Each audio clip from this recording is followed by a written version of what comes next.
दर्शन की 26वीं कक्षा।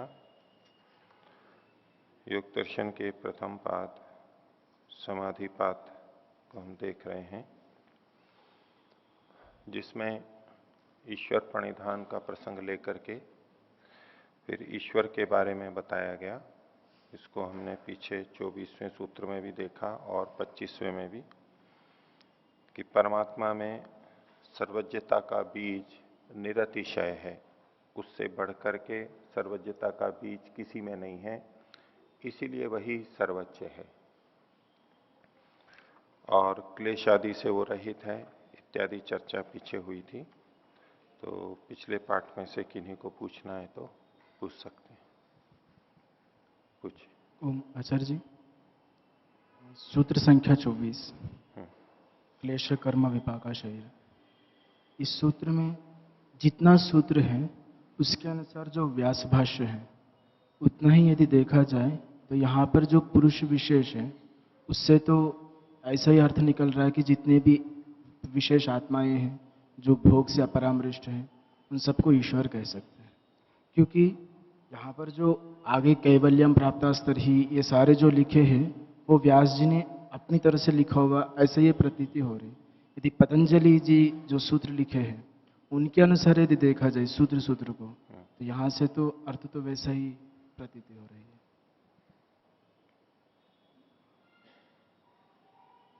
तो पतंजलि जी ने आत्माओं के बारे में क्या लिखा? पुरुष विशेषः ईश्वर, इतना ही लिखा है केवल। ठीक है। अब वो जीवात्मा है या जीवात्मा से भिन्न है, इसका निर्धारण सूत्र में कहां से हो रहा है? आप ये मान करके बोल रहे हो कि व्यास जी ने जो व्याख्या की है वो सूत्र से अतिरिक्त की है, इसको कहते हैं उत्सूत्र। उत्सूत्र व्याख्या बोलते हैं। इस सूत्र में जो नहीं कहा है उससे भिन्न जाकर के अतिरिक्त उत्सूत्र में तत्व, इस सूत्र में जो बात नहीं कही गई है उसको वर्णन किया गया है। आप ऐसा मान करके प्रश्न कर रहे हैं। ठीक है। आपके मानने का आधार ये है, आपने जो बोला कि पतंजलि जी तो यही कह रहे हैं कि ये आत्मा ही एक विशेष आत्मा है। ठीक है। ये निर्धारण कैसे होता है कि पुरुष विशेष आत्मा जो इनसे अपरामृष्ट है, अछूता है, उसका आप तात्पर्य ये ले रहे हैं कि पहले भले ही इनसे स्पृष्ट हो, परामृष्ट हो, लेकिन अब अपरामृष्ट है। जो अपरामृष्ट हो गया है वही पुरुष विशेष है। ये जो आप अर्थ ले रहे हो, ये इसमें कहां से निकल करके आ रहा है? सूत्र में कहां लिखा हुआ है? क्योंकि सूत्र में जो क्लेश कर्म विपाक और आशय इनसे जो अपरामृष्ट बोले हैं, हाँ, तो वो पहले नहीं था। ये चीज तो भी इससे तो नहीं बोल रहे हैं। ऐसे नहीं था ना, और पहले था ये भी नहीं लिखा, इसमें लिखा हुआ है जी। तो आप ये अर्थ करके बोल रहे हो कि पहले तो वो इनसे परामृष्ट था और अब छूट गया है। ये जो आप अर्थ ले रहे हो, आपका जो कथन का आधार है वो यही तो है कि सूत्रकार ने ये लिख रखा है कि यहां जीवात्माएं जो पहले क्लेश कर्म विपाक से युक्त थी और अब छूट गई हैं, उन्हीं का वर्णन किया जा रहा है। अलग से तो किसी की बात है नहीं, और व्यास जी ने अलग से कर दी। तो आप जो सूत्र का अर्थ ले रहे हो वो मैं पूछ रहा हूं कि यहां कहां लिखा हुआ है? जो आप सूत्र पे आरोपित कर रहे हो कि ये तो सूत्रकार कह रहा है, ये आपको कैसे पता लग गया? सूत्र में कहां लिखा हुआ है कि ये आत्माएं, ये पुरुष विशेष वो है जो पहले तो स्पृष्ट था और बाद में अब अपरामृष्ट हो गया, अब छूट गया है? ये कहां लिखा हुआ है इसमें? पहले का तो बोले नहीं है, परंतु कुछ नहीं बोला है ना, फिलहाल का तो पहले का नहीं लिखा है ना। तो आप उसी को आधार बना करके व्यास जी का खंडन कर रहे हो। तो व्यास जी तो ठीक है या नहीं है, लेकिन पहला तो आप ही पे प्रश्न आएगा कि आप एक पूर्व मान्यता बना करके आपने एक कल्पना की कि सूत्र तो ये कह रहा है, तो पहला प्रश्न तो यही आएगा कि सूत्र ये कह रहा है या नहीं कह रहा है। उस पर आप निरुत्तर हो, ये सूत्र तो नहीं कह रहा है ऐसा। तो जो आधार है, जिसके आधार पे आप आगे का निषेध कर रहे हो, वो आधार ही नहीं रहा, तो आगे की बात ही नहीं उठेगी। यहां अपरामृष्ट के ये भी तो अर्थ हो सकता है कि ना तो पहले क्लेश कर्म से युक्त था ना भविष्य में होगा। ये भी तो हो सकता है, पहले इनसे युक्त था और अब रहित है, ये अर्थ आप ले रहे हो, ये भी हो सकता है। तो सूत्र से तो ऐसा कुछ निकल के नहीं आ रहा है ना। इसलिए ये कहना कि पतंजलि जी तो ये कह रहे थे और व्यास जी ने कुछ और लिख दिया, ये अपनी मान्यता को इसमें डाल करके करना है। पतंजलि जी के नाम पे अपनी मान्यता को करके और फिर खंडन करना है, ये निराधार है। ये आधार हो तो बताओ। ये वैदिक परंपरा का ग्रंथ है, वहां पुरुष को परमात्मा के लिए प्रयोग किया जाता है। पुरुष शब्द का आपके कथन में जो आ रहा है उसमें आप पुरुष शब्द से केवल आत्मा का, जीवात्मा का ग्रहण करके बात कर रहे हो। क्या वैदिक परंपरा में पुरुष शब्द केवल जीवात्मा के लिए ही आता है? हाँ या ना? नहीं पता, परमात्मा के लिए नहीं आता है।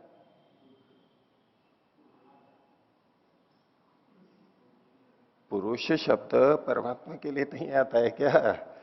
वो नहीं आता हो तो आप कह सकते थे, ये व्यास जी ने अपने उससे कर दिया है।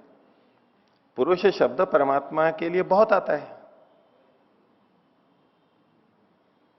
पूरा पुरुष सूक्त जो है वो पुरुष किसके लिए? परमात्मा के लिए है। यजुर्वेद में भी पुरुष सूक्त है, ऋग्वेद में भी है, अथर्ववेद में भी है, और पुरुष शब्द है। ततो ज्यायांश पुरुष पादोस्य विश्वाभूतानि त्रिपादस्यामृतम दिवी। ये कौन सा पुरुष है? तो आपके कथन में पुरुष मतलब जीवात्मा ये मान करके, एक मान्यता के आधार पर आप ये बोल रहे हो, वो प्रमाण से युक्त नहीं है। शास्त्र में पुरुष शब्द जीवात्मा के लिए भी आता है और परमात्मा के लिए भी आता है। आत्मा और परमात्मा ये दो शब्द ही हमारे यहां पर बहुत प्रसिद्ध है। अब परमात्मा शब्द में भी तो आत्मा शब्द पढ़ा हुआ है, पुरुष और परम पुरुष। तो आत्मा शब्द दोनों के लिए प्रयोग किया जाता है, लेकिन जब कुछ विशेषता लगा दी जाती है वो परमात्मा के लिए तो निश्चित होता ही है। और सामान्य रूप से भी आसपास के लक्षणों को देख करके हम पुरुष शब्द का निर्धारण करते हैं। तो ये पुरुष विशेष, पुरुष तो दोनों हैं और उससे भिन्न कहा जा रहा है इसको, ये पुरुष विशेष है। और जो जीवात्माएं हैं वो क्लेश कर्म विपाक आशय से युक्त होती हैं, इसमें कोई संदेह नहीं है। तो उससे जो बचा हुआ है वो कौन है? वो ईश्वर है, उससे भिन्न है। यही तात्पर्य इसमें निकल के आता है। व्यास जी ने इसी बात को खोला है, क्योंकि केवल सूत्र को देख करके जिनको पृष्ठभूमि पता नहीं है उनको भ्रांति हो सकती है। वो कह सकते हैं कि यहां तो केवल जीवात्मा का ही वर्णन है। तो इसीलिए तो व्यास जी ने सारा खोला है। बोलिए। यहाँ जो पुरुष विशेष है, यहाँ पर जो पुरुष शब्द से आप कह रहे थे कि आत्मा और परमात्मा दोनों का को ग्रहण ले होता सकते है। हैं। हाँ। परंतु यदि यहाँ पर हम परमात्मा का अर्थ लेंगे पुरुष से, हाँ। तो फिर विशेष लगाने की जरूरत नहीं है, क्योंकि परमात्मा विशेष कहेंगे तो सामान्य परमात्मा तो है ही नहीं कि फिर विशेष कहना पड़े। विशेष पुरुष, पुरुष पुरुषत्व दृष्टि से दोनों समान है, दोनों को पुरुष शब्द से कहा जाता है। ठीक है, मैं जो बात रख रहा हूं वो क्या कह रहा हूं, यहां पुरुष शब्द से दोनों का ग्रहण है। पीछे जो मैं बोल रहा था कि यहां पुरुष का मतलब परमात्मा वाला है, वो पुरुष विशेष इसी कथन से है। और ईश्वर शब्द आया है, पुरुष विशेष ईश्वर, ये जो कथन आया इससे पता लगता है कि यहां ये जो पुरुष है ये पुरुष विशिष्ट है। ये विशेषणों से ही तो पता लगता है। अगर केवल पुरुष शब्द होता तो दोनों का ग्रहण होता, और इसमें पुरुष विशेषण में भी पुरुष शब्द का जब हम ग्रहण करेंगे तो आप दोनों का ले सकते हैं, कोई आपत्ति नहीं है, आत्मा और परमात्मा। लेकिन जब पुरुष विशेषः कह दिया गया, ईश्वर कहा जा रहा है, क्लेश कर्म से रहित कहा जा रहा है, तो इन सब चीजों के आधार पर हम देख सकते हैं कि जीवात्मा तो इनसे युक्त होता है, प्रभावित होता है, उसका फल भोगता है, लेकिन परमात्मा ईश्वर नहीं भोगता। इसलिए यहां पुरुष शब्द से परमात्मा का ही ग्रहण होगा, और उसी की व्याख्या वैसी ने की। कुछ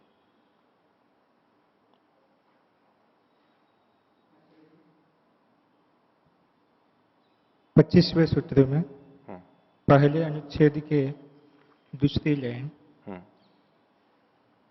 यहाँ कहाँ है प्रत्येक समुच्चय अतीन्द्रिय ग्रहणम अल्पम बहु इति सर्वज्ञ अतीन्द्रिय बीजम्। ग्रहणम, अतीन्द्रिय ग्रहणम अल्पम बहुरीति। यहाँ पे अल्पम क्यों कहा है? ईश्वर जानता है तो अधिक ही सब जानता तरह का, थोड़ा या अधिक, भी ज्ञान के कई क्षेत्र हो सकते हैं। किसी कोई छोटी वस्तु है थोड़ा ज्ञान है, किसी कोई चीज सूक्ष्म है उसके बारे में ज्यादा है, थोड़ा अधिक, ये सर्व को ग्रहण करने के लिए है। किसी को कहें कि भाई इसको सारी जानकारी है, छोटी बड़ी सारी जानकारियां हैं, छोटी बड़ी सारी जानकारियां हैं, इसका क्या मतलब है? सारी जानकारियां हैं। अल्पम बहु, ये जो छोटा बड़ा शब्द है ना, छोटी मोटी सारी बातें, वो छोटी है बड़ी, वो वस्तुओं की ज्ञान की दृष्टि से है। कुल मिला करके तो संपूर्ण ज्ञान एक ही हो गया, सारा मिला करके। लेकिन छोटी वस्तुओं से संबंधित, लघु वस्तुओं से संबंधित अल्प ज्ञान है, बड़ी वस्तुओं या सूक्ष्म वस्तुओं से संबंधित अधिक ज्ञान है, अलग अलग होता है।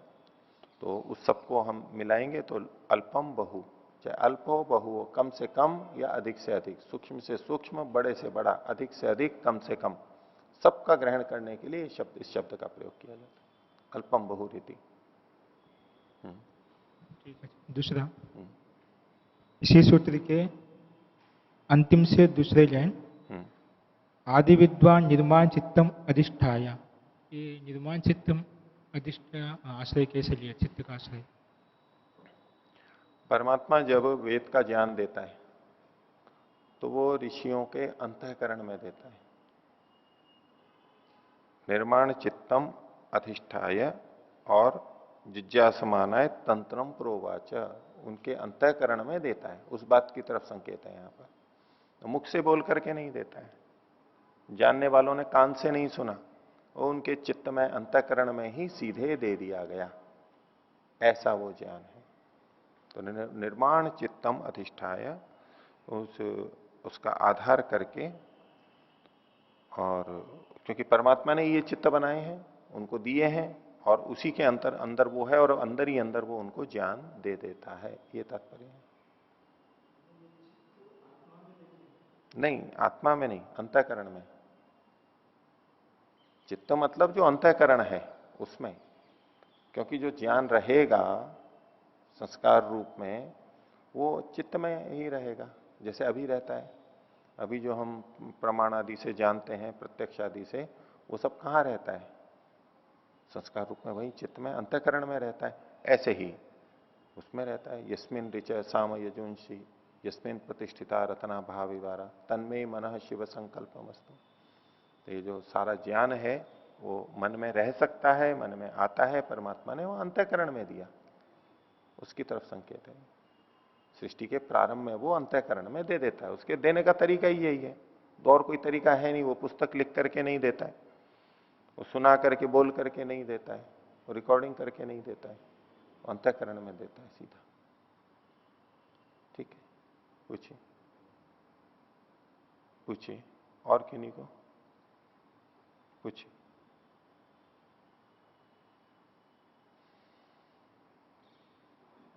ओ आचार्य जी, ईश्वर सब कुछ जानने वाला है, छोटी मोटी सारी बातें।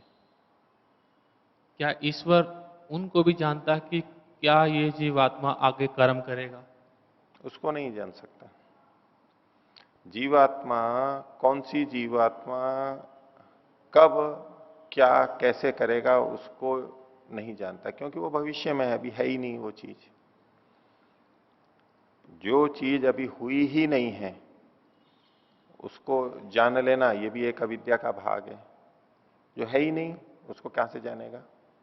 हाँ, जो हो सकती है, संभावित है, उसको परमात्मा जानता है कि जीवात्माएं क्या क्या कर सकते हैं, कब क्या क्या कर सकते हैं, कैसी स्थिति में, और इस व्यक्ति का अंतःकरण ऐसा है, इसके संस्कार ऐसे हैं, ये इन स्थितियों में ये कर सकता है। ये कर सकता है मतलब संभावना की भाषा है। इस रूप में तो वो जानता है कि इसकी संभावनाएं ये हैं, ये ऐसे ऐसे कर सकता है, लेकिन बिल्कुल वही करेगा इसी समय, इस व्यक्ति के साथ, इस वस्तु के साथ इत्यादि, वो 100% तो हो ही नहीं सकता, क्योंकि कर्म की स्वतंत्रता है जीव की। इसलिए वो उसको नहीं लेते हैं यहां पर, वो है ही नहीं। और कई जने कहते हैं भाई वो नहीं जानता है भविष्य की सब कुछ, तो फिर सर्वज्ञ कहां से हो गया? सर्वज्ञ का अर्थ ही ये लेते हैं कि वो भविष्य की सारी बातें जानता है। ऐसा बहुत व्यापक प्रचलित है परमात्मा के लिए। अगर परमात्मा भविष्य की सारी बातें जानता है, ऐसा माना जाए अभ्युपगम से, तो फिर सब कार्य सब क्रियाएं निश्चित माननी होगी। हमारी कर्म की स्वतंत्रता नहीं रहेगी फिर। अगर हमारी कर्म की स्वतंत्रता है कि हम कर सकते हैं, बदल सकते हैं, नहीं कर सकते हैं, अच्छा बुरा कर सकते हैं, ये हमारी स्वतंत्रता है, ये तभी स्वतंत्रता कहलाई जब जा सकती है जब पहले से निश्चित ना हो। अगर हर चीज पहले से ज्यों की त्यों निश्चित है, इस स्थान पर और इस समय ये चीज करेगा, ये बोलेगा, तो फिर तो स्वतंत्रता हुई नहीं। और यदि परमात्मा जानता भी है और हमारी स्वतंत्रता भी है, तो ये दो बातें मेल नहीं खाती हैं। कि यदि परमात्मा पहले से जानता है और मनुष्य स्वतंत्र है और स्वतंत्रता से उसने कुछ भी कर दिया, तो परमात्मा जो जानता था वो ज्ञान मिथ्या हो जाएगा। परमात्मा को मिथ्या ज्ञान होता नहीं। पहली बात, जो चीज है नहीं, जिसकी संभावना नहीं है, अभी जिसका निश्चय नहीं है, वो क्रिया ही नहीं हुई है, तो उस क्रिया को वो नहीं जान सकता है। हो रही है जानेगा कि अभी हो रही है, हो चुकी है जानता है कि हो चुकी है, ये पूरा पूरा जान लेता है। और जो होने वाली है उसको संभावना में जानता है, ऐसा ऐसा हो सकता है, ऐसा होगा, वो वैदिक सिद्धांत से ठीक नहीं है। कुछ ओम आचार्य जी। आचार्य जी, जो 24वां सूत्र है, क्लेश कर्म विपाक आसे, इसमें यदि हम विशेष ईश्वर को नहीं लेते हैं, केवल पुरुष ही लेते हैं, तो यहाँ पुरुष से दोनों का ग्रहण हो जाएगा, केवल इसका परमात्मा का ही ग्रहण होगा, क्योंकि वहाँ कहा है कि अपरामृष्ट पुरुष है। कर सकते हैं। इनका प्रश्न ये है कि यहां सूत्र में जो पुरुष विशेष है ईश्वर है कहा, इसमें विशेष शब्द नहीं लगाते, केवल इतना सूत्र होता है, क्लेश कर्म विपाकाशयी अपरामिष्ट पुरुष ईश्वर। इससे भी वही अर्थ आ जाता है, आपत्ति नहीं है इसमें भी। नहीं कि वो अपरामृष्ट है, पुरुष है, और फिर ईश्वर शब्द बोल दिया है, आ सकता है। लेकिन इस स्पष्टता के लिए कहा जा सकता है क्योंकि पुरुष तो दोनों तरह के होते हैं।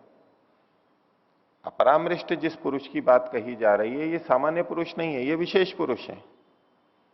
सामान्य पुरुष भी अपरामृष्ट होता है, लेकिन वो पहले का भी इससे युक्त था, बाद में उससे रहित भी हो जाता है मुक्ति में। तो यहां पुरुष विशेष कहा जा रहा है, सामान्य पुरुष नहीं लिया जा रहा है। अब पुरुष विशेष कौन सा होगा? न पुरुष विशेष ये होगा, ये एकदेशी है वो सर्वव्यापक है, ये अल्पज्ञ है वो सर्वज्ञ है, ये सुखी दुखी होता है, सांसारिक क्षणिक सुख दुख होते रहते हैं, वो नित्य आनंद से युक्त है। ये सारी उसकी, ये बंधन में आता है वो बंधन में नहीं आता, ये विशेषता है उसकी, ये पुरुष विशेष है। बाकी पुरुष तो समान है। तो वो पुरुष विशेष स्पष्टता के लिए विशेष शब्द लगाना अच्छा है। नहीं लगाते तो भी व्याख्या से तो हम वही अर्थ लेते हैं, वही लिया जा सकता था, लेकिन स्पष्टता के लिए होता है। ओम। 25वां सूत्र, दूसरा पैराग्राफ की जी दूसरी पंक्ति। जी।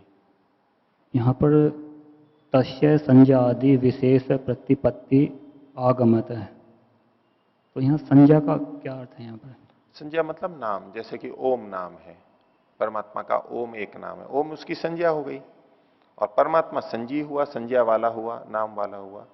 तो ओम आदि जितने भी नाम हैं, अग्नि वायु आदित्य, जो जो भी वेद के अंदर लिखे गए हैं, जिसमें भी मुख्य ओम नाम हो गया, भू आदि भी नाम है उसके। तो ये नाम, ये संज्ञाएं हमें कैसे पता लगेंगी? हम प्रत्यक्ष से नहीं जान सकते, हम अनुमान से भी नहीं जान सकते। अगर संज्ञा का पहले से कुछ भी नहीं पता है तो प्रत्यक्ष अनुमान तो हम कर नहीं सकते। ये संज्ञा का ज्ञान तो आगम प्रमाण से ही होगा, शब्द प्रमाण से, वेदों से ही हमें पता लगेगा कि उसका नाम ये है। ओम। ये अंतिम पंक्ति है दूसरे पैराग्राफ की, आदि विद्वान शब्द आया यहाँ पर, तो ये आदि विद्वान का यहाँ किस पक्ष में ग्रहण करेंगे जी? आदि विद्वान जो सबसे मूल विद्वान है, आदि मतलब कारण को बोलते हैं, कारण रूप में जो विद्वान है, जानने वाला है। सब विद्वानों का भी जो कारण है, आधार है, सबसे पहला सबसे मुख्य जो विद्वान है, जानने वाला है, परमात्मा।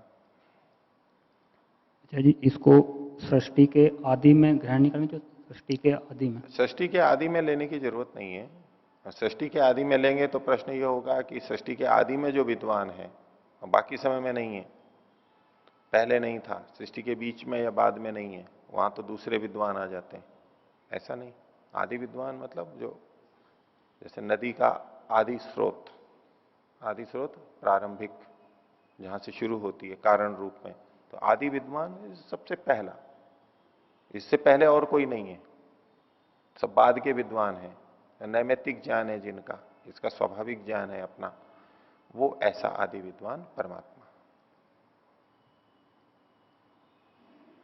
कुछ अच्छा जी, उस दिन आपने सुख दुख और आत्मा को अच्छे से समझाया था। आज एक वाक्य आया कि ज्ञान जो है वो मन में चित्त में रह सकता है, तो क्या थोड़ा स्पष्टीकरण करेंगे कि ये चेतन का गुण है तो कैसे, प्लीज? देखिए, ज्ञान को दो भागों में बांटना चाहिए हमें। एक है सूचना के रूप में, संकेत के रूप में, और एक है अनुभव के रूप में। दो भेद होते हैं। सुख दुख के प्रसंग में भी यही समझना चाहिए। एक है सुख दुख की अनुभूति, वो चेतन को ही होगी, आत्मा को ही होगी। जब ये कहा जाए कभी कि सुख दुख आत्मा के गुण हैं, इसका मतलब है कि आत्मा सुख दुख का अनुभव करता है। उसका ये मतलब नहीं है कि सुख दुख आत्मा में रहते ही हैं, उसी में ही है, उसी के पास है सदा, और वो सदा सुखी दुखी रहेगा, ये तात्पर्य नहीं होता है। आत्मा सुख दुख गुण वाला है, मतलब है सुख दुख की अनुभूति करने वाला है। जैसे कि आत्मा शब्द स्पर्श रूप रस की अनुभूति करने वाला है, जानने वाला है, लेकिन इसका यह मतलब नहीं कि उसमें शब्द स्पर्श रूप रस गंध होवें। अब ज्ञान की बात आती है। ज्ञान के दो भाग हैं, एक है सूचना के रूप में संग्रहित होना और एक है उसको जानना, बोध होना। तो ज्ञान का जो बोध रूप है, ज्ञान वृत्ति है, पीछे जो बात आई थी बुद्धि वृत्ति और ज्ञान वृत्ति, तो जो ज्ञान वृत्ति है जिसको इस शब्द से बोलते हैं, अभिप्राय है वहां जो अनुभूति है वो तो चेतन को ही होगी। वो चित्त को, मन बुद्धि अंतःकरण किसी को नहीं होगी, ये जो अनुभूति है। लेकिन उसकी जो सूचनाएं हैं, संकेत हैं, वो चित्त के अंदर रहते हैं। अब इसको लौकिक उदाहरण से समझें कि हम किसी पुस्तक में कह सकते हैं कि इसमें ज्ञान है, पुस्तक में ज्ञान है, इसको हम कह सकते हैं या नहीं कह सकते हैं? कह सकते हैं, कहते हैं, प्रयोग करते हैं ना, करते हैं। वेद ज्ञान के भंडार हैं, ज्ञान की प्राप्ति के लिए पुस्तकों का अध्ययन करना चाहिए, स्वाध्याय करना चाहिए। भले ही और भी उपाय हैं ज्ञान प्राप्ति के लिए, लेकिन पुस्तकों के लिए भी हम बोलते हैं, खूब व्यवहार करते हैं हम पुस्तकों में। ठीक है, आजकल हम तंत्र जाल है, इंटरनेट है, इससे भी करते हैं, वहां भी कुछ लिखते हैं, पढ़ते हैं, लिखते हैं, सुनते हैं, देखते हैं, जो भी है उससे हमारे को ज्ञान होता है बहुत सारा। अब ये जो पुस्तक में ज्ञान कहा जा रहा है वो किस रूप में है? क्या पुस्तक चेतन है कि हम उसमें ज्ञान शब्द का प्रयोग कर रहे हैं? हमें निश्चित है कि पुस्तक जड़ है, लेकिन फिर भी हम वहां प्रयोग कर रहे हैं। तो वहां तात्पर्य क्या है ज्ञान का?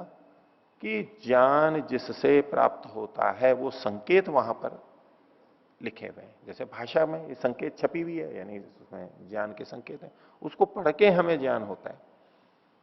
अगर वो नहीं हो तो हमें ज्ञान नहीं हो पाता है, वो वाला ज्ञान जो वहां लिखा हुआ है। जैसे कोई पत्र आता है और पत्र में जो समाचार लिखे हैं उसका ज्ञान हमें कब होता है? उसको पढ़ने से ही होता है। तो बोले उस पत्र में सारी जानकारी लिखी हुई है, उस सरकारी आदेश में सारी सूचनाएं लिखी हुई हैं, सारी जानकारी दी हुई है, आवेदन पत्र में सारी जानकारियां दी हुई हैं, सारा ज्ञान वहां पर है। इसका क्या मतलब होता है? वहां सूचनाएं संग्रहित है। तो ज्ञान का जो सूचना वाला भाग है, जब हम कहते हैं कि चित्त में ये रहते हैं, तो वो सूचना वाला भाग है। जैसे कि हम सीडी डीवीडी में कुछ लिख लेते हैं, अंकित कर देते हैं, और हार्ड डिस्क में आजकल आती हैं जो पेन ड्राइव है, ऐसे जो भी संग्रह के हैं कंप्यूटर के हैं, जहां वो स्मृति के रूप में रह जाता है, ये जो सारा है वो सारा ज्ञान वहां पर रखा हुआ है। तो ये सब संकेत है। हम वाणी में कहते हैं वाणी में सारा ज्ञान है, और वाणी चाहे लिखी भी हो चाहे बोली जा रही हो, वाणी के माध्यम से हम ज्ञान को प्राप्त करते हैं, एक दूसरे के अनुभव को प्राप्त करते हैं। अब ये वाणी के अंदर भाषा में ज्ञान है या नहीं है? है ना ज्ञान, लेकिन ये भाषा और ये कोई चेतन तो नहीं है, ये माध्यम बनते हैं ज्ञान का, इसलिए इनमें ज्ञान है ये कथन होता है। और लेकिन जो जानना है, अनुभूति है, बोध है, वो केवल चेतन को ही होगा। तो बस इसी तरह से जब ये कथन होता है कि चित्त में ज्ञान है या परमात्मा ने अंतःकरण में ज्ञान दिया, तो उसका मतलब यह है कि वहां वो सूचनाएं उन्होंने अंकित कर दी। अब बोध जो होगा वो तो चेतन को ही होगा। आगे योग दर्शन में आएगा कि विवेक का अधिकरण क्या है, विवेक कहां रहता है? वो चित्त में ही माना है, अंतःकरण में माना है। विवेक कहां रहता है? अंतःकरण में। तो वो उसका तात्पर्य यही है कि वहां सूचनाएं रहती हैं। इस पे काफी चर्चा चलती है कि विवेक और ज्ञान ये तो चेतन का गुण होना चाहिए, जड़ में कैसे मानेंगे, इसलिए कई लोग चेतन में ही बोलते हैं इसको। तो जहां जड़ के लिए कहा गया है, अंतःकरण हो चाहे पुस्तक आदि हो, वहां तात्पर्य होता है उससे संबंधित सूचना वहां पर है। बोध उसको होता है ये नहीं है वक्ता का तात्पर्य, ऐसा ही यहां पर है। ठीक है। हाँ, जो सन्निकर्ष उत्पन्नम ज्ञानम हम कहते हैं, तो वो ज्ञान कैसे उत्पन्न हुआ? अगर कोई चीज उत्पन्न होती है उसका कोई उपादान कारण होता है, तो ये कैसे, किस चीज से ज्ञान उत्पन्न हो जाता है और फिर वो नष्ट भी हो जाता है? बोध जो है हमें वो उत्पन्न और नष्ट होता है, सूचना तो इकट्ठी रह जाती है स्मृति के रूप में। ये जो ज्ञान का उत्पन्न होना है, ये गुण उत्पन्न होना है, तो वो चित्त इंद्रियों का विषयों से सन्निकर्ष हुआ। अगर उस प्रक्रिया में हम चल रहे हैं बाहर की चीजों से, इंद्रियों का अंतःकरण से, चित्त से हुआ, और चित्त का आत्मा से हुआ, और वो चेतन का गुण है जानना। बस यही ज्ञान का उत्पन्न होना है। आत्मा के स्तर पर जब बात करेंगे तो ये होगा, और चित्त के स्तर पर करेंगे तो चित्त में तो लिखा जा सकता है, संचय हो सकता है, राइट हो सकता है उसमें। जैसे डीवीडी आदि राइट करते हैं, लिखते हैं, अंकित करते हैं, ऐसे उसमें अंकित होता जाता है। वो तो कैमरे की तरह से, रिकॉर्डर की तरह से वो वहां पर इकट्ठा होता जाता है, उसकी रचना ही ऐसी है। वहां ज्ञान की उत्पत्ति कहें तो वो केवल संचित होना है, और आत्मा में के लिए दृष्टि से कहेंगे तो वहां पर अनुभूति के लिए कहेंगे।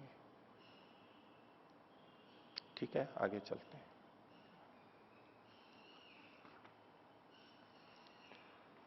तो आज 26वां सूत्र चलेगा। 25वें में हमने देखा था तत्र निरतिशयम सर्वज्ञ बीजम। वो परमात्मा कैसा है, वो ओम ईश्वर कैसा है जिसका ईश्वर प्रणिधान करना है। तो 26वें सूत्र में कहा स एष पूर्वेशाम अपि गुरु कालेन अनवच्छेदात्।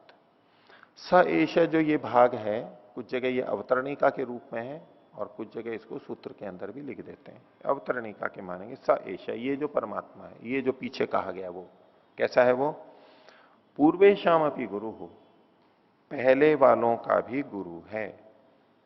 पहले वाले यानी हमारे से पहले जो हो चुके हैं, हमारा तो गुरु है ही, हमारे से पहले जो हो चुके हैं मनुष्य, उनका भी वो गुरु है।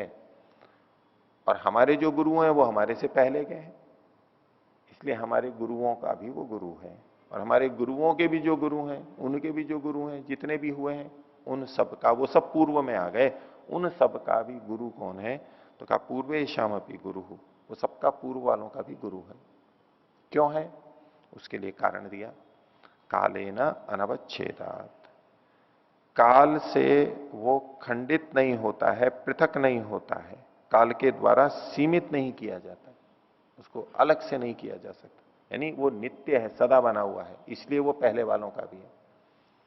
हमारे जो पूर्व के गुरु हैं, वर्तमान में भी जो हैं, वो काल के द्वारा पृथक कर दिए जाते हैं, उनकी मृत्यु हो जाती है, शरीर छूट जाता है, तो फिर नहीं रह पाते, वो कुछ काल के लिए रहते हैं। लेकिन परमात्मा चूंकि जन्म ही नहीं लेता, शरीरधारी ही नहीं है, इसलिए उसकी मृत्यु भी नहीं होती है, और इसलिए वो सदा से बना हुआ है, पहले वालों का भी है और आज भी है। आज भी हमारा गुरु है, मूल गुरु, आदि गुरु वही परमात्मा आज भी है। तो पूर्वेशामे पी गुरु काले न अनवच्छेदात।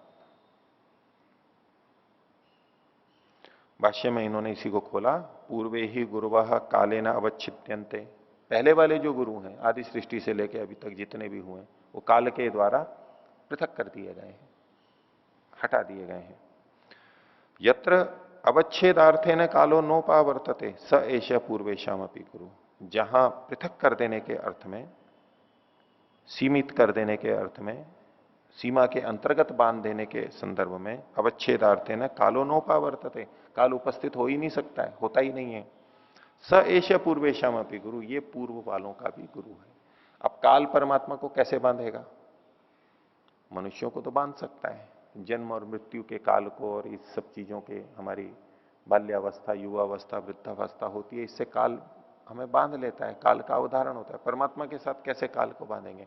न तो उसका प्रारंभ है न अंत है, और उसमें वैसा कोई परिवर्तन भी नहीं हो रहा है, शरीर को भी धारण नहीं कर रहा है, इसलिए वो काल से परे है।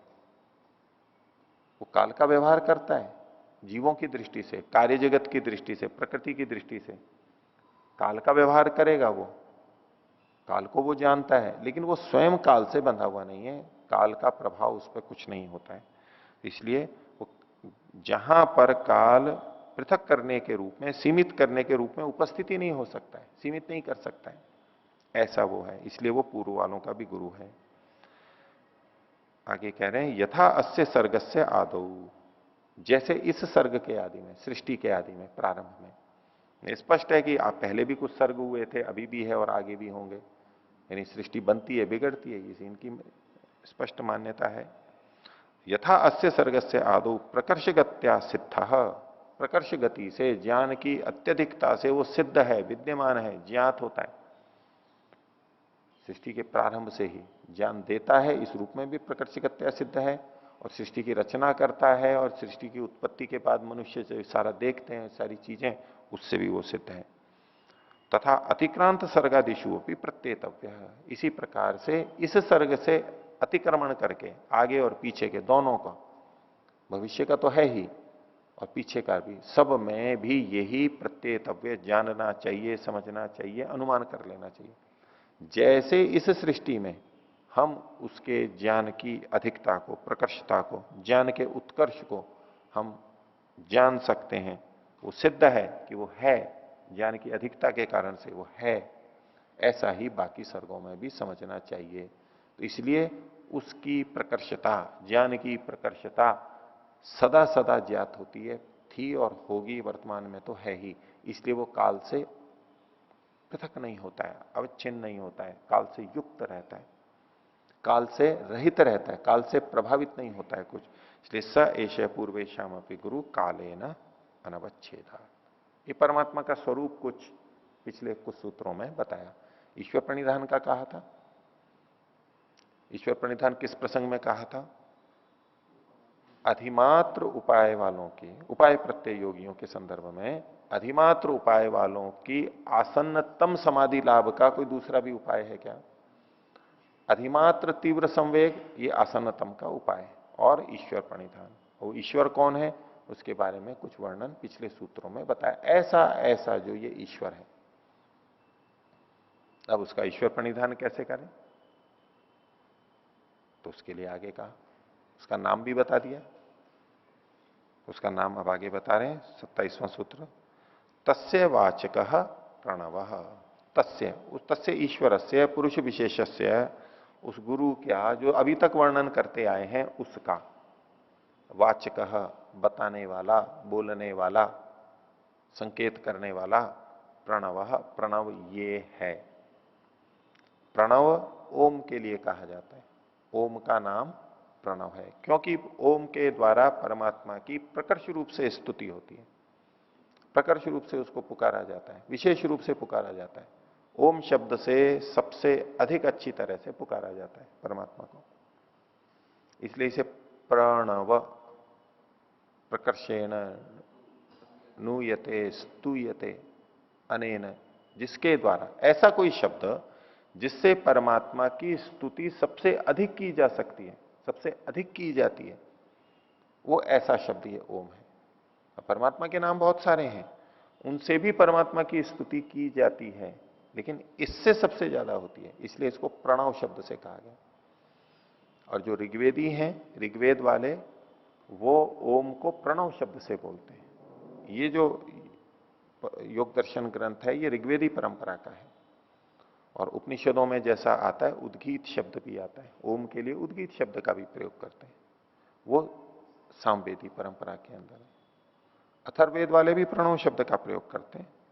मुंडकोपनिषद अथर्ववेदीय है, प्रणवो धनु शरो ह्यात्मा ब्रह्म तल लक्ष्यम उच्यते, तो वहां प्रणवो धनु, प्रणव जो है वो धनु, धनुष के समान है, एक आलंकारिक रूप से समझाया गया। तो प्रणव शब्द से भी ओम को कहा जाता है, उद्गीत शब्द से भी कहा जाता है। उसको ऊंचे ऊंचे बोला जाता है, भावना से बहुत पुकार पुकार के बोला जाता है, उद्गीत है, और प्रकर्ष रूप से कहा जाता है, वो है ओम शब्द। तो उस परमात्मा का वाचक शब्द कौन है? ओम। हमारे यहां जो परंपरा रही है उपासना की, परमात्मा के ध्यान की, उसमें ओम शब्द सब जगह मिलेगा, व्यापक रूप से विद्यमान है, सबसे अधिक प्रस्तुत है। वेद मंत्र भी रहते हैं और उसमें ओम शब्द भी बहुत रहता है, मंत्रों के साथ भी जुड़ा रहता है और अलग से भी रहता है। इस शब्द की तुलना और किसी शब्द के साथ में नहीं मिलती। और बहुत सारे शब्द परमात्मा के लिए आए हैं, लेकिन जहां उपासना का, जप का प्रसंग आता है, वहां ओम शब्द ही मुख्यता से किया जाता है। तो इससे परमात्मा की स्तुति सबसे अच्छी तरह क्यों होती है? तो ओम शब्द अवधातु से बनता है, व्याकरण में, संस्कृत में अवधातु से बनता है। अवधातु के बहुत सारे अर्थ हैं, 20 अर्थ हैं। उन सारे अर्थों की दृष्टि से देखें तो भी इसमें बहुत सारे अर्थ विद्यमान हैं, वो सब आएंगे। तो एक ही धातु के इतने सारे अर्थ हैं, यानी ये शब्द इतनी जगह पर प्रयोग हो सकता है, इतनी तरह से हो सकता है, इतने अर्थों को अपने में समेटे हुए। तो एक तो अर्थों की अधिकता है, 20 अर्थ हैं, और दूसरा उसका जो पहला अर्थ है वहां पर, वो रक्षण अर्थ है, रक्षा करना। अब ये रक्षा करना, ये अपने आप में इतना बड़ा है कि इसमें सारी चीजें आ जाती हैं। तो गायत्री मंत्र का अर्थ करते हुए, ओम का अर्थ करते हुए महर्षि ने लिखा भी है संस्कार विधि में, ओम परमात्मा का मुख्य निज नाम है। मुख्य नाम है यानी सबसे प्रमुख है, अन्यों से इससे बराबर नहीं, और निज है, उसका अपना नाम है, और जिस नाम के साथ अन्य सभी नाम जुड़ जाते हैं। अन्य जितने नाम हैं, अन्य जितने नामों के अर्थ हैं, वो सब इसके अंदर सम्मिलित हो जाते हैं। तो उसका एक कारण तो यह है कि इस धातु के जिससे बना है ओम शब्द अव, उसके 20 अर्थ हैं। और एक उसमें कारण है कि उसका जो पहला अर्थ है रक्षण, वो परमात्मा के जितने भी गुण हैं वो रक्षण में ही, रक्षण के अंतर्गत आ जाते हैं। परमात्मा को यदि हम रक्षक मान रहे हैं, सर्वरक्षक मान रहे हैं, तो सब चीजें आ जाएंगी उसमें। अब परमात्मा ने हमें ज्ञान दिया, वो ज्ञानदाता है, तो ज्ञान दे करके क्यों ज्ञान दिया उसने? हमारी रक्षा करता है, उसमें भी रक्षण छिपा हुआ है। परमात्मा हमारा न्याय करता है, पाप पुण्यों के फल देता है, दंड देता है, पुरस्कार देता है, जन्म देता है, क्यों? उससे हमारी रक्षा होती है, रक्षण है हमारा। ईश्वर दयालु है, दया करके हमारी रक्षा करता है। कृपालु है, हमारी रक्षा करता है। सर्वव्यापक है, इसलिए हमारी बहुत अच्छी रक्षा करता है। सर्वज्ञ है, इसलिए वो बिल्कुल ठीक ठीक रक्षा करता है हमारी। परमात्मा हमारे लिए जो भी कुछ करता है वो सब रक्षा के अंतर्गत आ जाएगा। उसने पेड़ पौधे वनस्पतियां बना के दिए हैं, बना रहा है, व्यवस्था से बन रहे हैं, सूर्य चंद्र आदि हैं, ये सब हमारी रक्षा ही तो कर रहे हैं। शरीर बना के दिया, इससे आत्मा की रक्षा हो रही है, हमारे हित के लिए है हमारे से। तो परमात्मा के जितने भी कार्य हैं, सृष्टि को बनाना वो रक्षा के लिए है, चलाना रक्षा के लिए है, उसका प्रलय करना वो भी हमारी रक्षा के लिए है, हमारे हित के लिए है। तो जितने भी परमात्मा के कार्य हैं वो सब भी रक्षा में आ जाते हैं। इसे एक ही शब्द इस सब चीजों को बता देता है। तो इसके लिए इसको प्रणव कहा जाता है। इस शब्द के द्वारा परमात्मा की प्रकर्ष रूप से स्तुति की जाती है। एक ओम बोल करके किसी भी अर्थ में चले जाइए, कितने भी गहरे में चले जाएं, वो सब इसी के अंदर प्रणव में आ जाते हैं। तो तस्य वाचक प्रणव, उस परमात्मा का वाचक बताने वाला शब्द प्रणव है, ओम है। तो इसको खोल रहे हैं व्यास जी, वाच्य ईश्वर प्रणवस्य। सूत्र में कहा था प्रणव है वाचक, किसका? तस्य, उसका। वो जो तस्य है वो है वाच्य, जिसको कहा जा रहा है वो है वाच्य, जो कह रहा है वो है वाचक। तो वाच्य कौन है? तो वाच्य ईश्वर प्रणवस्य। प्रणव का वाच्य ईश्वर है, ईश्वर का वाचक प्रणव है, ईश्वर का वाचक ओम है और ओम का वाच्य ईश्वर है। तो इसमें वाच्य वाचक संबंध संस्कृत में ये बोला जाता है। तो ये तो इन्होंने सूत्र का तात्पर्य बता दिया। अब एक प्रसंग उठा रहे हैं कि ये जो वाच्यवाचक संबंध बना हुआ है ईश्वर का, ईश्वर के साथ में ओम का, ये संबंध बन कैसे गया है? ये संबंध कैसा है? तो कहा किमस्य संकेत कृतम वाच्यवाचकत्व। ये जो वाच्यवाचक संबंध है ये संकेत के द्वारा है क्या? संकेत कर देते हैं, बता देते हैं इसको। जैसे हमारे अपने कुछ कुछ नाम हैं, हमारा अपना अपना अस्तित्व है, शरीर आदि है, और हमारे नाम हैं, तो हमारे नाम का पता हमें कैसे होता है? दूसरे को कैसे पता लगता है? हमें भी अपने नाम का पता कैसे लगा? दूसरों ने बताया। ये दूसरों ने बताया, यही संकेत करना होता है। भाई देखो इनका नाम ये है। व्यवहार में हम करते ही हैं, पूछते हैं जी आपका नाम क्या है, वो बताते हैं मेरा नाम ये है, तो वो संकेत ही तो हो गया। तो हमारे साथ में जो नाम जुड़े हुए हैं वो नाम तो हैं वाचक हमारे, वो हमारे को कहते हैं हमारा नाम जो भी है, और हम हैं वाच्य। हम शरीर आदि जो व्यक्ति हैं, मनुष्य हैं, ये हमारे वाच्य हैं। यही बात सब वस्तुओं पे भी लगा लेंगे। तो हमारे नाम यानी वाचक का हमारे साथ, वाच्य के साथ में संबंध कैसा है? संकेतकृत है। बताने से हमें पता लगता है। क्या हमारे साथ में हमारे नाम का संबंध पहले से था या संकेत के बाद ही हुआ है? कब प्रारंभ हुआ हमारा? ठीक है, हमारा नाम पहले से, एक दूसरे का हमारा नाम जो भी है वो बचपन में माता पिता ने या औरों ने रख दिया, या हमने अपना नाम रख दिया, जैसे भी हुआ। अब उसके बाद में हम बताते रहते हैं, एक दूसरे को लिखते रहते हैं, और हमें हमारा व्यवहार चलता रहता है। लेकिन ये बताना, संकेत भी तो कभी प्रारंभ हुआ है, वो संकेत से ही हुआ है। ये इसका नाम है। तो पूछा जा रहा है कि परमात्मा का जो ये ओम नाम है, कि ये भी ऐसे ही संकेतकृत है कि किसी ने बता दिया और हमने मान लिया कि ये इसका नाम है, और हम कहते चले आ रहे हैं एक दूसरे को, ये परमात्मा का नाम ओम है, ओम है। जब संकेतकृत नाम माना जाएगा तो कभी ना कभी प्रारंभ अवश्य होगा। संकेतकृत नाम जब होगा तो वो कभी ना कभी तो प्रारंभ होगा।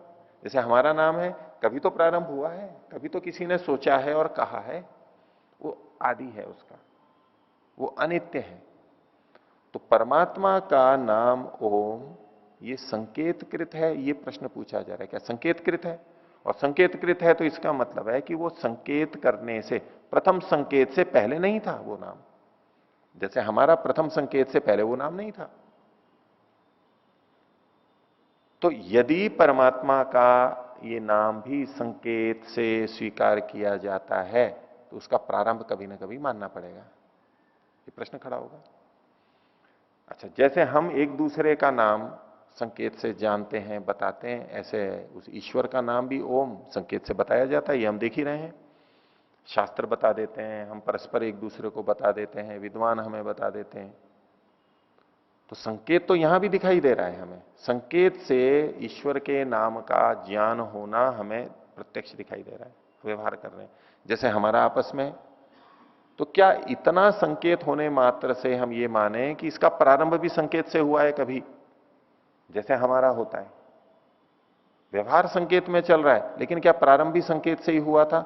यहां पर जाकर के प्रश्न खड़ा होगा, क्या हमारा जैसा है वैसा ही उसका है? तो इसलिए प्रश्न उठाया किम अस्य संकेत कृतम वाच्य वाचकत्व, ये जो वाच्य वाचकत्व संबंध है ये संकेत कृत है, यानी क्या इसका प्रारंभ संकेत से हुआ था?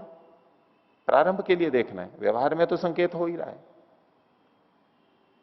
अथवा दूसरा विकल्प है प्रदीप प्रकाशवत अवस्थितम इति।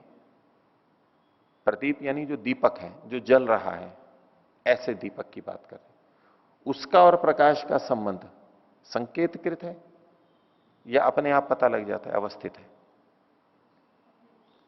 क्या कोई हमें बताता है कि देखो ये दीपक से प्रकाश निकल रहा है?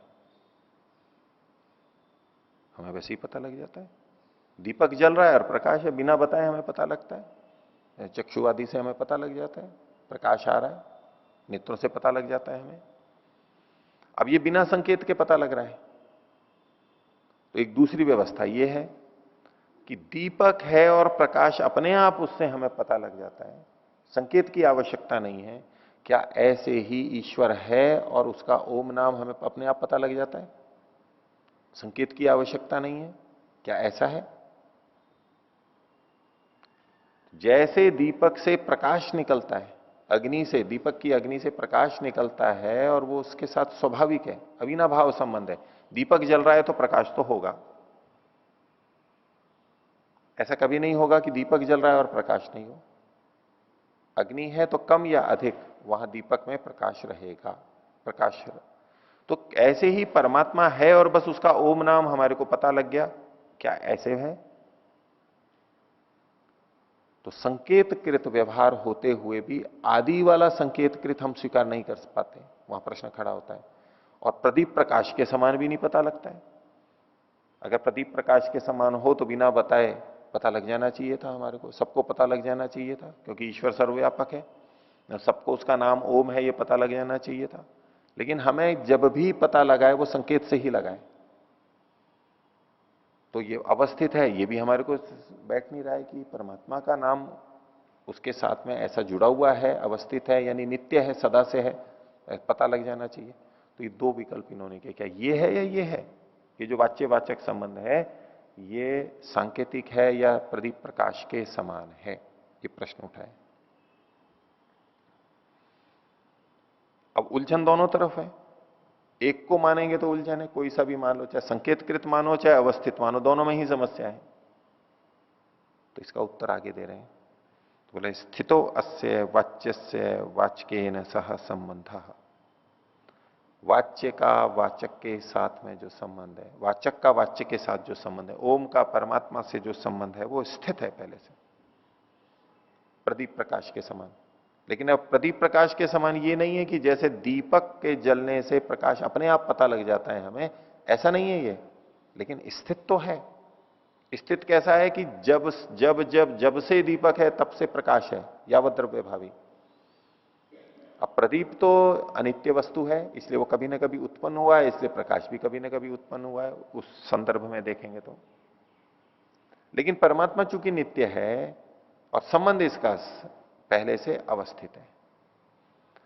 मनुष्यों का नाम का संबंध पहले से स्थित नहीं था, वो संकेत के द्वारा उत्पन्न किया गया था। हमारे सबके नाम ऐसे ही हैं। लेकिन परमात्मा का उसके नाम के साथ में संबंध संकेत से उत्पन्न नहीं हुआ है, निषेध कर रहे हैं। ये अवस्थित है, पहले से है। पहले से कब से? जब से परमात्मा है। कब से है परमात्मा? अनादिकाल से। नित्य है वो तो, सदा से है, तो सदा से ही उसका नाम ये अवस्थित है, यही नाम है उसका। हर सृष्टि में बदलता नहीं। जैसे लोग कई बार कह देते हैं कि पहले तो भगवान को ही कल्पना मान लेते हैं, ये तो लोगों को ठीक तरह चलाने के लिए एक डर उत्पन्न कर दिया गया है एक शक्ति का। वास्तव में तो कुछ नहीं, कल्पना है, मनुष्य की बुद्धि की कल्पना है। तो वो उसकी कल्पना है तो नाम की भी कल्पना है। अब आगे कभी और कोई नाम रख देगा कोई अगली सृष्टि में। तो कहना नहीं, ये जो प्रणव ओम नाम है ये इसका नित्य संबंध है, ये सदा से है, ये ऐसा नहीं है, संकेतकृत नहीं है, ये स्थित है। स्थितो अस्य वाच्य से वाचकेन सह संबंध।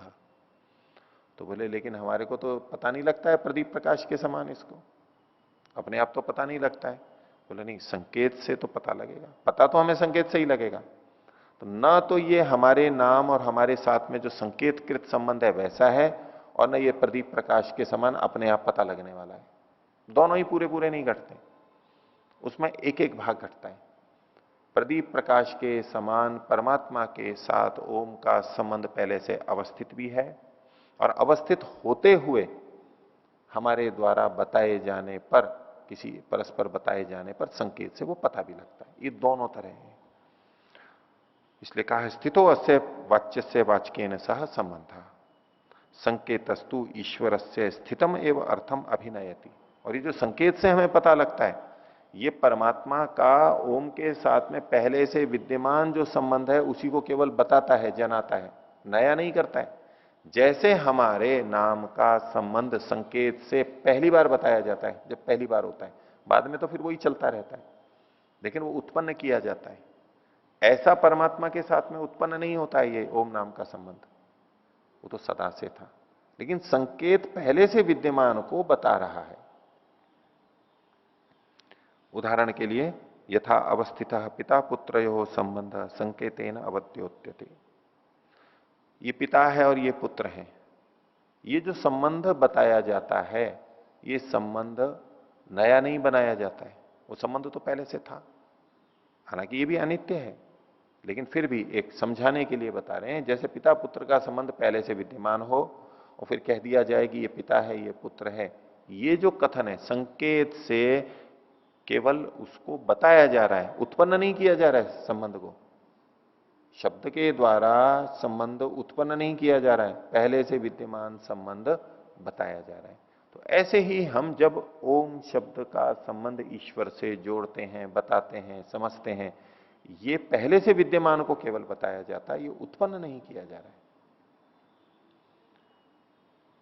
तो संकेतेन अवद्योत्यते, पिता पुत्र के ही समझा रहे हैं। अयम अस्य पिता अयम अस्य पुत्र है, ये इसका पिता है और ये इसका पुत्र है, ये जो संबंध बनाया जाता है। आगे सर्गांतरेषु अपि वाच्यवाचक शक्ति अपेक्षा तथैव संकेत क्रियते। सर्गांतरों में भी, ये सर्ग भी चल रहा है, ऐसे ही अन्य सर्गांतरों में, जैसे पीछे कहा था पूर्वेशाम अपि गुरु कालेन अनवच्छेदात, अन्य सर्गांतरों में भी, अन्य सर्गों में भी यही बात है, यही बात नाम के लिए है। तो सर्गांतरों में भी वाच्यवाचक शक्ति की अपेक्षा से तथैव संकेत क्रियते, इसी प्रकार से संकेत होता है, हर बार यही संकेत होता है, हर सृष्टि में यही होता है। इसको महर्षि दयानंद वेद के ऊपर भी बोलते हैं कि वेद ज्यों के तू हैं, ऐसे के ऐसे हैं, वर्णानुक्रम अर्थ सब कुछ ऐसा ही है, पहले भी ऐसा ही था, अभी भी ऐसा ही है, आगे भी ऐसा ही होगा। ये सृष्टि भी पहले ऐसी बनी है, आगे भी ऐसी ही बनेगी। उसका ऐसी ही बनेगी का मतलब नहीं है जहां मनुष्य की कर्म की स्वतंत्रता है कि हर सृष्टि में ऐसे ही ये भवन बनेगा, ऐसा मतलब नहीं है। हर जगह यही पेड़ होगा, यही पेड़ बोया जाए, ऐसा नहीं है। मतलब ऐसे ही पेड़ होंगे, कभी यहां हो सकता है, वहां हो सकता है, पृथ्वी में भी थोड़ा अंतर हो सकता है, लेकिन होगा ऐसा ही, रचना ऐसी होगी। जैसे रोटी हर बार वैसी ही बनती है प्रतिदिन, उसका ये मतलब थोड़ा है कि पहले दिन जो बनी थी बिल्कुल वैसा ही बनेगा, उसमें जो चिन्ह लगा हुआ है, थोड़ा दाग लगा हुआ है, बिल्कुल वैसी की वैसी, ऐसा तो नहीं। लेकिन फिर भी हम कहते हैं ना, रोटियां तो वैसी ही बनती हैं रोज, इसी तरह से सृष्टि वैसी ही बनेगी। तो सर्गांतरों में भी ये वाच्यवाचक शक्ति की अपेक्षा से वैसा ही संकेत किया जाता है। वाच्यवाचक शक्ति क्या है? वाच्य शक्ति है, वाच्य है ईश्वर। ईश्वर को किसी शब्द से कहा जा सकता है, ये कहा जा सकने की जो शक्ति है, सामर्थ्य है, उसको कहते हैं वाच्य शक्ति। ईश्वर को किसी नाम से कहा जा सकता है, नाम उसका रखा जा सकता है, अभिधेयत्व है उसमें, ठीक है, उसका नाम रखा जा सकता है, ये है वाच्य शक्ति। और वाचक शक्ति, वाचक है ओम शब्द या और भी कोई भी शब्द, लेकिन ईश्वर का वाचक मुख्य हो गया ओम शब्द। इस ओम शब्द के द्वारा किसी को कहा जा सकता है, ईश्वर को कहा जा सकता है। ये जो कहा जा सकने की शक्ति है, ये वाचक की शक्ति है। वाच्य की शक्ति कि वो किसी शब्द के द्वारा कहा जा सकता है, और वाचक की शक्ति कि उस शब्द के द्वारा किसी को कहा जा सकता है। तो ये वाच्यवाचक शक्ति के कारण से ये हर सर्ग में ऐसे ही संकेत किया जाता है। आगे संप्रतिपत्ति नित्यतया नित्य शब्दार्थ संबंध, ये जो शब्द और अर्थ का संबंध है, विशेष रूप से यहां ईश्वर और उसके नाम का। यहां इस प्रसंग में जो हम देखेंगे कि शब्द और अर्थ का संबंध है, ये संप्रतिपत्ति नित्यतया। संप्रतिपत्ति कहते हैं ज्ञान को फिर से उसको याद करना, बार बार वैसा ही होना, आवृत्ति होना, उपलब्धि होना। उस उपलब्धि की नित्यता के कारण से शब्दार्थ संबंध नित्य है। इति आगमीनः प्रतिजानते, ऐसा आगमी लोग जो आगम प्रमाण को जानते हैं, शब्द प्रमाण को जानते हैं, विद्वान हैं, वो ऐसा स्वीकार करते हैं, प्रतिज्ञा करते हैं। हर सृष्टि में यही हो रहा है, इसलिए ये नित्य है। पहले भी हुआ है, सदा हुआ है और सदा होता रहेगा, इसलिए ये नित्य है। संप्रतिपत्ति की नित्यता के कारण से शब्दार्थ संबंध नित्य है। ये व्याकरण में भी बहुत चर्चा चलती है कि शब्द और अर्थ का संबंध नित्य है या अनित्य है। मीमांसा में भी आती है ये चर्चा। तो अभी जैसे हम कर देखते हैं कि कभी भी किसी का कोई नाम रख दिया, आपके हमारे जो नाम रखे गए हैं, तो ये अर्थ तो हम हैं, वस्तु है और नाम है, तो ये संबंध नित्य है अनित्य है? अनित्य है ये तो हम कहें कि शब्दार्थ संबंध नित्य है या अनित्य है? भाई ये जो अनित्य संबंध है ये तो अनित्य ही है, क्योंकि यहां संप्रतिपत्ति की नित्यता नहीं है। अगली सृष्टि में हम पता नहीं क्या होंगे और हम मनुष्य भी बने तो हमारा कौन सा नाम होगा, भिन्न भिन्न हो सकता है, हमारा ही नाम। तो चूंकि जिन शब्दों में संप्रतिपत्ति की नित्यता नहीं है वहां शब्दार्थ संबंध नित्य नहीं होगा, वो तो निर्मित है। लेकिन जहां संप्रतिपत्ति की नित्यता है, हर सृष्टि के प्रारंभ में परमात्मा जो वेद के माध्यम से ज्ञान देता है, इस वस्तु का ये नाम है, इस वस्तु का ये नाम है, ये जो नाम है ये तो नित्य ही है। ये आगम से जो नाम आ रहे हैं, वेद से जो नाम आ रहे हैं, ये हर सृष्टि में यही रखे जाएंगे, यही नाम होते हैं सदा से। और परमात्मा का भी ओम और अपना नाम नित्य ही है, हर सृष्टि में ऐसा ही होता है। तो परमात्मा के द्वारा प्रदत्त जो ज्ञान है, वेद है, उन शब्दों का शब्दार्थ संबंध हम नित्य मानेंगे, वो ऐसा ही है और ऐसा ही रहेगा। हाँ, उन वस्तुओं का कोई दूसरा नाम भी रख देता है। हर सृष्टि में मनुष्य कोई भी नाम रख सकता है, तो वो तो भाषा की दृष्टि से कहीं कुछ भी रख देगा, कहीं कोई भी नाम रख देगा, बिगाड़ करके रख देगा। वो हर सृष्टि में भिन्न भिन्न हो सकता है, वहां शब्दार्थ संबंध नित्य नहीं माना जाएगा, क्योंकि ये आगमी लोग ये जानते हैं। ये जो शास्त्र को जानने वाले हैं, लोक व्यवहार की दृष्टि से कथन नहीं है ये शास्त्र की दृष्टि से कथन है। शास्त्र में जो है और शास्त्र के अनुसार जो व्यवहार चल रहा है वहां भी ये लग जाएगा। लेकिन जो बिना शास्त्र के वैसे ही नाम रखे जाते हैं, वो शब्दार्थ संबंध नित्य नहीं होते। तो संप्रतिपत्ति नित्यतया, नित्य है शब्दार्थ संबंध, शब्द का अर्थ के साथ संबंध नित्य है, ये तो इनकी प्रतिज्ञा है। हेतु है संप्रतिपत्ति नित्यतया, उसके कारण से, संप्रतिपत्ति की नित्यता के कारण से आगमी लोग जो शब्दार्थ संबंध को जानते हैं, शास्त्र को जानते हैं, वो इसको स्वीकार करते हैं, नित्य ही स्वीकार करते हैं। तो ऐसे ही ओम एक ऐसा शब्द है, प्रणव ऐसा शब्द है जो उसके साथ सदा जुड़ा हुआ है, सदा जुड़ा हुआ रहेगा, ऐसा वो परमात्मा। तस्य वाचका प्रणव। तो आज का पाठ इतना ही रखते हैं। प्रणव।